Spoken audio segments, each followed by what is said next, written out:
word came from Capitol Hill that Congress had passed and sent to the White House the Civil Rights Act of 1968. Included in the measure was a landmark open housing bill, which, when fully effective, would forbid discrimination in approximately 80% of all housing offered for rent or for sale in the United States.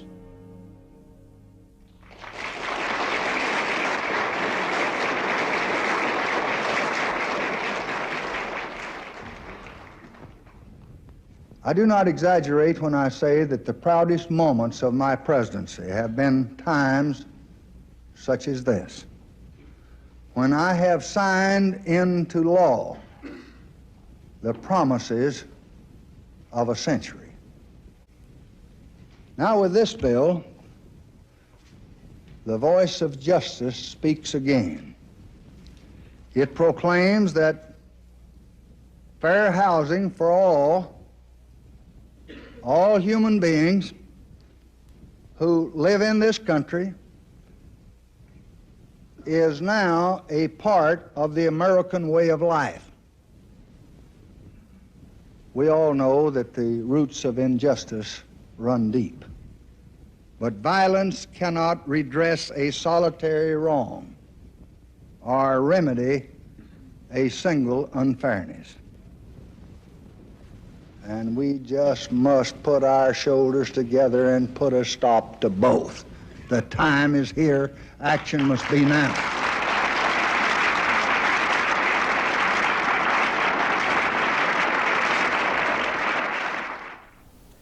Housing discrimination in America became illegal on April 11, 1968. The Fair Housing Act of 1968 was put in place to allow people of all races to finance housing in any area.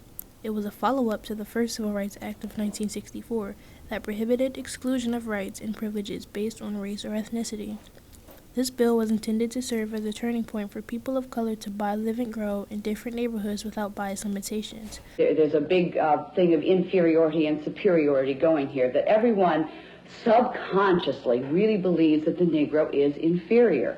And this is wonderful because it makes all white people so superior. And you have this marvelous feeling of being just a little bit better than all these black people.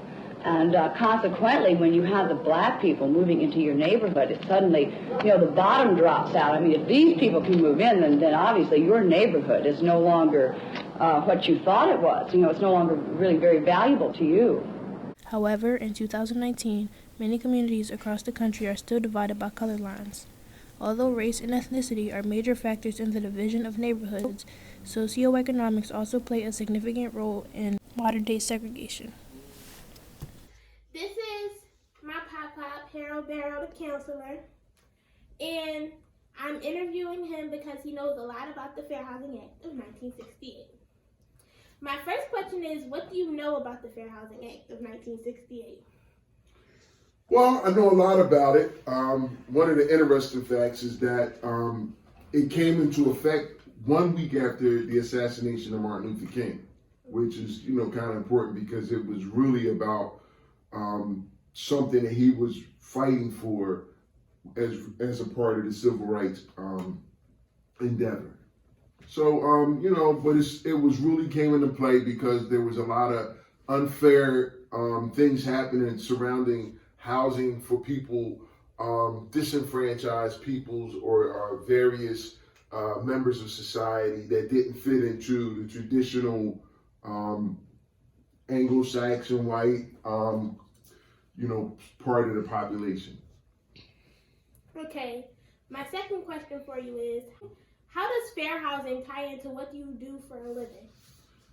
It ties in what I do. It ties into what I do for a living directly because I work in the housing industry. I work for an organization that provides housing for single parent, formerly homeless families. So I'm working with families that are in need of housing every day. Okay, how do you think the Fair Housing Act affected colored people? I think it most affected people of color because it created opportunity in that it gave us a chance to have a complaint or a formal complaint about the injustices that was happening surrounding housing in general. So I think it kind of created a scenario where we were able to hold those people who are renters and various people who are in charge of housing. We could hold them accountable to be fair in their consideration of us for housing in various, especially in various communities. Have you ever had any troubles with trying to buy or rent a house as a colored man? If so, how did you overcome those troubles? Yes, I have. I think one of the biggest problems that I encountered was when I was homeless. I had a problem because I was a man of color raising a small child, and I didn't fit into any of the criteria that the way the system is set up is that housing in general is set up that women and children of color and get first opportunity. So a colored man with a child, raising a child on his own, there's a lot of difficulties because there's really nowhere for me to fit in. And so like that, my experience was that I kept getting turned down at shelters or any various things because I had a child.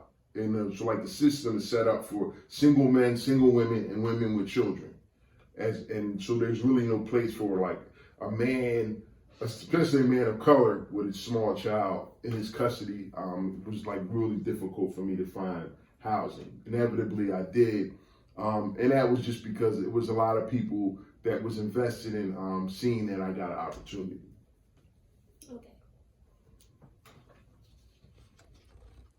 Although the Civil Rights Act had been passed and separate but equal was no longer the case, there were definitely major reoccurring flaws in the 1964 Act.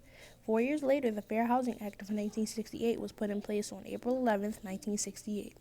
The bill had been denied multiple times in the past. However, after Dr. Martin Luther King's assassination, President Lyndon B. Johnson made sure to pass the bill in honor of Dr. King, who was an important advocate for civil rights. All we say to America is be true to what you said on paper. That the greatness of America is the right to protest far right. I say we aren't going to let any dogs or water hoses turn us around. We aren't going to let any injunction turn us around. This act was a predecessor to the 1964 and 1965 Civil Rights Act and was created to expand upon prohibition of exclusion of any race in all aspects of the American experience. 1969 arrived. White Americans steadily moved out of cities into the suburbs. This trend led to growth in urban America of ghettos or inner city communities with high minority populations that were polluted by unemployment and crime. When white people moved away, it was harder for African Americans to find jobs. Organizations such as the NAACP, the GI Forum, and the National Committee Against Discrimination in Housing lobbied for new fair housing legislation to be passed. The proposed civil rights legislation of 1968 expanded on and was intended as a follow-up to the historic Civil Rights Act of 1964. The bill's original goal was to extend federal protection to civil rights workers, but it was eventually expanded to address racial discrimination in housing.